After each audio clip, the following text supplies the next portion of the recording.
Jadi tadi saya berdiri di sini, saya perjelas. Ini yang saya sampaikan tadi, batu ike. Ini bermacam-macam motif. Ada lagi motif seperti petawai lombok, daun beringin putih ada. Kemudian ini pemukul, dia 8 pemukul. Cuma ini saya bawa hanya 4, hanya 4 batu ikenya. Kemudian ini landasan pertama, pebobo dalam bahasa Barat, pemukul. Berikut ini wini dalam bahasa Badak. Sementara ini kalide, ini pihu-pihu. Ini selaku renda kalau dalam bahasa Indonesianya. Ini kayu terbuat dari malot. Kalau ini terbuat dari bea. Kalau dalam bahasa Indonesianya ivo. Ini direndam dengan lumpur PC ini. Pembuatannya selama 14 hari. Berikut kita lihat ada motif. Ini Bapak dan Ibu, ini dasar motif. Belum ada bunga-bunga di dalam atau apa. Ini motif bangsawan. Torahape namanya. Kemudian ini torahape dalam bentuk motif kabilaha. Kabilaha itu mungkin hakim kalau kami orang Badak, hakim. Jadi ini melambangkan burung hantu ini, dia punya mata burung hantu. Karena kalau bunyi burung hantu berarti ada orang yang meninggal.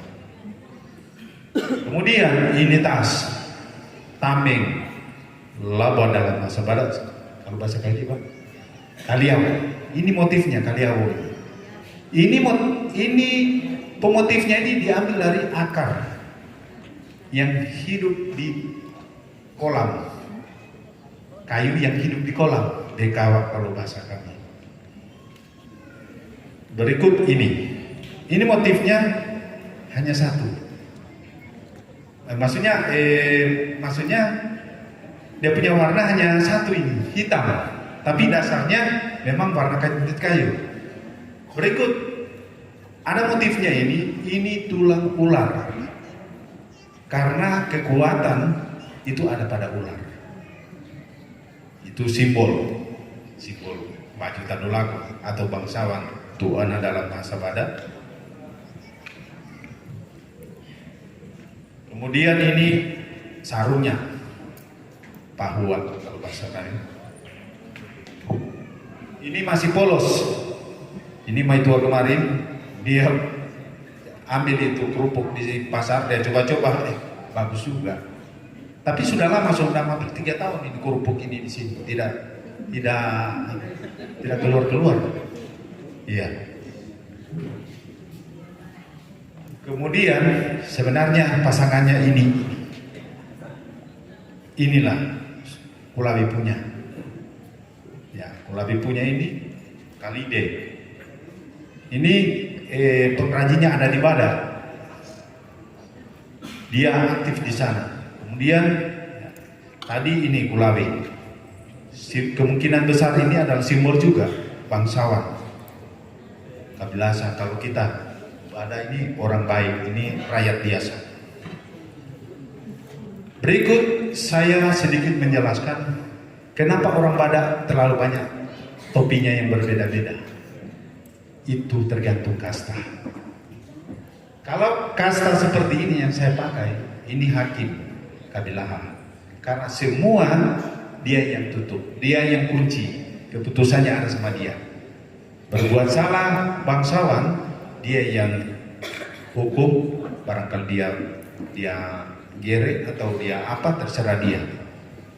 Zaman dulu. Kemudian kalau dia menonjok ke belakang begini, ini tadulako. Tadulako itu pimpinan perang atau pimpinan kegiatan. Barangkali mau pergi Bapak Rujak, siapa di sana tadulakonya. Itu bahasa Lore juga kemungkinan lebih besar juga di Tanah Kaili, Tadulako. Berikut sengaja saya bawa ini karena ini lipatan rakyat biasa. Bisa juga dipakai bangsawan, bisa juga dipakai oleh budak, artinya hawi kalau kan masakan. Karena di sana ada tuana, ada kabilaha, ada tauna maro'ah, ada hawi. Tauna maro'ah itu rakyat biasa yang pintar merangkul orang, artinya orang baik ceritanya. Kalau bangsawan, saya ulangi, itu berdiri begini, artinya tidak miring dengan orang, biar saudaranya harus dia berpihak kepada yang di tengah, tidak boleh miring-miring ke sana. Jadi kalau dia juga berbuat salah, maka kabilah yang putuskan dia. Tapi kalau kabilah bersalah, rakyat yang demo dia. Jadi begitu ceritanya kalau mengenai kastanya kami orang Badak. Berikut saya cerita. Ini buku penelitian dari Jepang bahwa 6 provinsi memiliki karya pembuatan kain kulit kayu yang hampir sama. Tetapi menurut mereka, Bapak Insinyur Isamu Sakamoto mengatakan bahwa yang terbaik itu adalah di Sulawesi Tengah. 10 yang saya dampingi ke sana bersama Museum Tekstil Jakarta, Museum Nasional Indonesia, dokumentasinya Kompas dengan RCTI. Ini saya termasuk narasinya waktu itu. Kemudian kemarin lagi karena Pak Sakamoto Pak tidak terlalu percaya masalah hal itu mengenai batu ige yang seperti daun beringin itu, dia pergi cari tahu, akhirnya dia dapat 2 tempat di desa itu, di Badak. Hanya 2. Itu motif yang sangat langka di seluruh Indonesia, bahkan di Cina. Tidak ada. Yang ada hanya di Sulawesi Tengah, yaitu di Badak. Jadi Bapak dan Ibu, tadi kita melihat ini. Ini musik yang langka di Tampolore dan sudah tidak dipunah sekarang. Ini namanya dunde. Ini hanya 2 di Sulawesi Tengah, di Morowali, Tobana. Sebenarnya ini labu yang dimakan, kalau kita bercocok tanam di gunung, kita menebang, muncul sendiri dia, tidak ada. Dia hanya di gunung tempatnya ini. Jadi ini dijadikan musik. Penciptanya orang yang tipar sebuah untuk supaya anaknya bisa tertidur. Jadi talinya ini diambil dari tali enau itu. Ini musik dunde, hanya ada di 2 di Sulawesi Tengah. Muncul ini gesok-gesok muncul karena ini dunde. Dan pemainnya sudah meninggal, tidak ditahu lagi siapa pemainnya. Tetapi dalam kajian yang saya temukan di tulisan Freud, satu-satunya juga dari Lore. Tapi orang tua di sana banyak yang tidak tahu, cuma satu-satu yang tahu. Jadi Bapak dan Ibu, sekali lagi saya mengatakan bahwa warisan kita mengenai kain kulit kayu itu resmi bahwa itu adalah Sulawesi Tengah yang sudah ditetapkan. Pakaiannya ya di sana itu. Ini kemarin saya bawa di Samarinda, orang Kalimantan kaget. Bisanya begitu. Padahal mereka hanya buat tas seperti ini.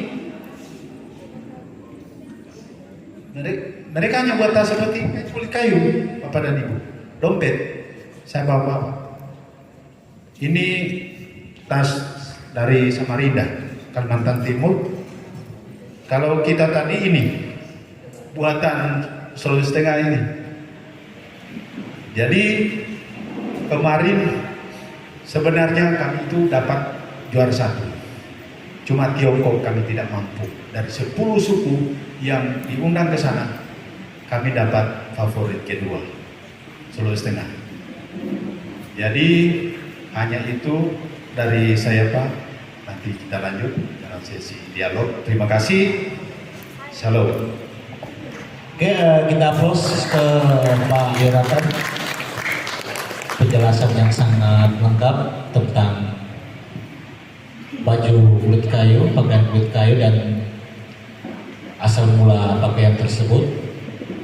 Nah, adapun nanti Bapak Ibu, teman-teman yang ingin memperdalam tentang pakaian kulit kayu ini akan kita sambung di sesi tanya jawab. Saya ke Pak Rahman Ansari lagi.